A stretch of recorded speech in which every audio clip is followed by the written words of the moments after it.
பிரேக்ஃபாஸ்ட்டுக்கு என்ன பண்ணுறதுன்னு யோசிச்சுட்டு இருந்தப்போ எங்கள் வீட்டில் ரொம்ப ஃபேமஸான இந்த தக்காளி சட்னியை ரெடி பண்ணிக்கலான்னு தோணுச்சு. சரி வாங்க பண்ணலாம். கொஞ்சம் கடாயில் தாராளமாக எண்ணெய் விட்டு ஒரு டேபிள் ஸ்பூன் அளவு கடலைப்பருப்பு முதல்ல போட்டு செவக்கட்டோன்னு விடுங்க.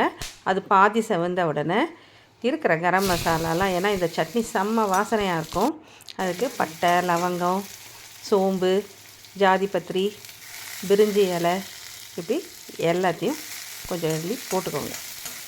போட்டுறப்பவே நல்ல வாசனையாக இருக்கும். இப்போ இதில் நான் இது ஒரு 4 பேருக்கு ஆகிற மாதிரி செய்கிறேன். அதனால் பொடியாக நறுக்கின மீடியம் சைஸ் 2 வெங்காயம் இதில் சேர்த்துருக்கேன். இதுலேயே கல் உப்பு கொஞ்சம் போட்டுக்கோங்க. நமக்கு எவ்வளோ தேவையோ அந்த அளவு இப்போவே போட்டுடுங்க. போட்டுட்டு வதக்கிறப்போ சீக்கிரமாக வெங்காயம் வதங்கிடும். இது ஒரு கண்ணாடி பதத்துக்கு வந்ததுக்கப்புறமா ஒரு 4 தக்காளி பொடியாக நறுக்கி அதையும் இதில் சேர்த்துருங்க. இப்போது ஃப்ளேமை ஸ்லோ பண்ணிவிடுங்க. இப்போ இதுலேயே கருவேப்பிலை எடுத்து நீங்கள் எவ்வளோ போடணும்னு நினச்சிருக்கீங்களோ அதில் பாதி அளவு இப்போ போட்டுடுங்க. மீதியை கடைசியாக இறக்குறப்ப போட்டுக்கோங்க. இதில் கொஞ்சம் மஞ்சள் தூளும் போட்டுருங்க.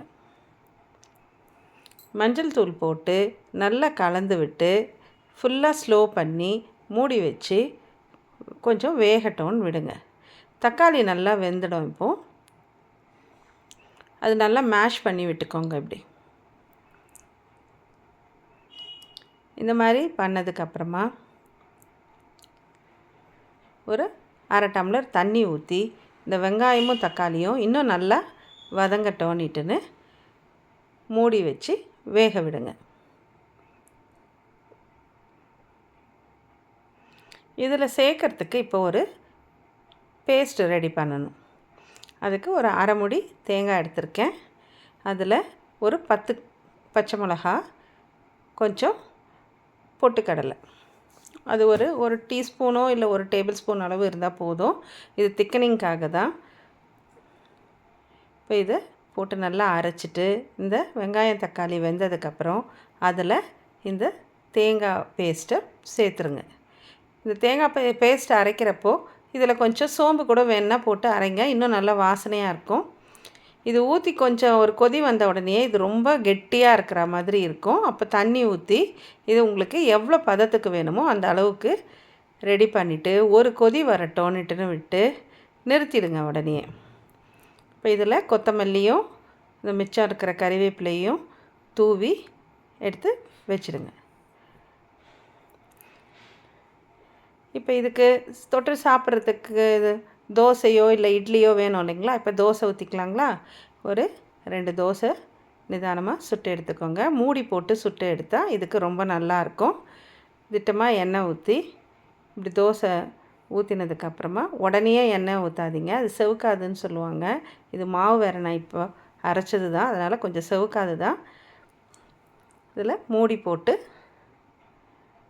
இப்படி எடுத்துருங்க.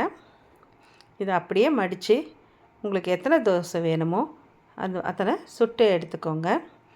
நான் இப்போ இங்கே 2 தோசை சுட்டு எடுத்துக்கிட்டேன். இப்போ இதுக்கு மேலே அந்த சுட சுட இருக்கிற தக்காளி சட்னியை நல்லா ஊற்றி விட்டுருங்க. இது நல்லா ஊற்றி இது ஒரு 2 நிமிஷம் கொஞ்சம் அப்படியே ஊறட்டோன்ட்டுன்னு விடுங்க. இப்போ எடுத்து சாப்பிட்டு பாருங்களேன். இது கூடவே ஒரு ஃபில்டர் காஃபியோ இல்லை ஒரு ஸ்ட்ராங்காக ஒரு ப்ரூ காஃபியோ போட்டு வச்சுக்கிட்டோம்னா இது ஒரு சிப் குடிச்சிட்டு இந்த தோசை சாப்பிட்றப்போ செம்ம டேஸ்ட்டாக இருக்கும். நான் ஒரு ஸ்பூன் நாட்டு சர்க்கரை போட்டு ஒரு டேபிள் ஸ்பூன் காஃபி பவுடர் போட்டிருக்கேன். நல்லா கொதிக்கிற பாலை எடுத்துகிட்டு வந்து ஊற்றி இப்போ ஒரு கலக்கிடுங்க. கலக்கிட்டு தோசையும் காஃபியுமா சேர்ந்து சாப்பிட்டு பாருங்களேன். சும்மா எப்படி இருக்கும் தெரியுங்களா? என்ஜாய் பண்ணுங்கள் இப்போது.